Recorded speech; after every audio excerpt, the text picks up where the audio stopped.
என்ன பாய் செல்ஃபிலாம் சும்மா மஜாவா இருக்குது. என்ன கேமரா எத்தனை பிக்சல்? இது ஏதோ 100 பிக்சல் 200 பிக்சல்ங்கிறாங்கப்பா.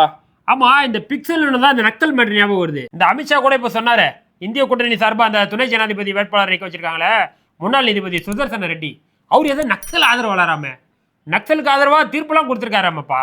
இந்த இந்திய கூட்டணிக்கு இதே தான்ப்பா வேலை. அதனால எங்களுக்கு அது பிடிக்காது. அதனாலதான் நாங்க சிபி ராதாகிருஷ்ணனை ஆதரிக்கிறோம். சுதர்சன ரெட்டி அன்னைக்கு என்ன தீர்ப்பு கொடுத்தாருன்றது தெரியுமா? சல்வா ஜூடும் என்ன வழக்குன்றதாச்சும் தெரியுமா? அதெல்லாம் எங்களுக்கு தெரியாது பாய். எங்க அமித் ஜி சொல்லிட்டாரு. எங்க சமத்துவ சங்கிகள் வாட்ஸ்அப் குரூப்லயே வந்துருச்சு. போட்டுட்டு கீழே எழுதுறான், இதை நீ 100 பேருக்கு ஷேர் பண்ணாதான் உண்மையான சங்கின்னா. நான் 100 பேருக்கு ஷேர் பண்ணிட்டேன்ல. அதாவது 2005 காலகட்டத்தில் இந்தியாவோட பல பகுதிகளில் நக்சல்களோட அட்டுழியம் அதிகமா இருந்துச்சு. அதுல பெரிய அளவில் பாதிக்கப்பட்ட ஒரு மாநிலம் சத்தீஸ்கர் மாநிலம். அன்னைக்கு 2005 சத்தீஸ்கர் ஆட்சி செஞ்ச பாஜக அரசு சல்வா ஜூடும் சொல்லி ஒரு சட்டம் கொண்டு வராங்க. அதாவது நக்சல்களுக்கு எதிராக மக்கள் கையில ஆயுதம் கொடுத்துடலாம், அந்த மக்களை எஸ்பிஓ ஸ்பெஷல் போலீஸ் ஆஃபீஸராக தேர்ந்தெடுத்துட்டு அவங்களுக்கு மாச சம்பளமும் கொடுத்துடலாம் அப்படின்னு சொல்லி சல்வா ஜூடுன்னு ஒரு சட்டம் கொண்டு வராங்க.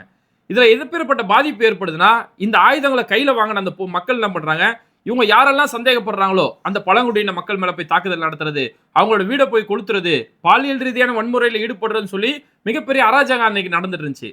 அப்ப இதெல்லாம் பார்த்துருந்த சமூக ஆர்வலர்கள் 2011 உச்சநீதிமன்றத்தில் ஒரு வழக்கு ஒன்று தாக்கல் செய்யறாங்க. இப்படி பொதுமக்கள் கையில ஆயுதம் கொடுக்கறது இது மோசமான ஒரு பேராபத்துன்னு சொல்லி வழக்கு தாக்கல் செய்யறாங்க. அந்த வழக்கு விசாரிச்ச நீதிபதி தான் இன்னைக்கு இந்திய கூட்டணி வேட்பாளராக இருக்கக்கூடிய சுதர்சன ரெட்டி. அவர் இந்த கேஸ் எல்லாம் பார்த்து முடிச்சுட்டு, இது மாதிரி கல்வி அறிவில்லாத மக்கள் கையில ஆயுதம் கொடுக்கறதுன்றது இது ஒரு மோசமான முன்னுதாரணம். ஒரு தீவிரவாதம் வன்முறை இருந்தா அதை அரசு தான் கட்டுப்படுத்தணுமே தவிர கல்வி அறிவில்லாத மக்கள் கையில் ஆயுதம் கொடுக்கிறது தப்பான ஒரு உதாரணம். ஆர்டிகல் 14 ஆர்டிகல் 21 படி மக்கள் கையில் ஆயுதம் கொடுக்கறதுங்கிறது இது ஒரு தவறான முன்னுதாரணம். அதனால இந்த சல்வா ஜூடும் சட்டத்தை நான் ரத்து செய்யறேன் அப்படின்னு சொல்லி ஒரு நியாயமான தீர்ப்பை கொடுத்தாரு. இப்ப நீ சொல்லு, இவர் கொடுத்த தீர்ப்புல ஏதாவது ஒரு தப்பு இருக்குதா? இல்லையே பாய். இந்த வன்முறை தீவிரவாதம் இதெல்லாம் அரசு, காவல்துறை, ராணுவம் தான் கட்டுப்படுத்தணும்.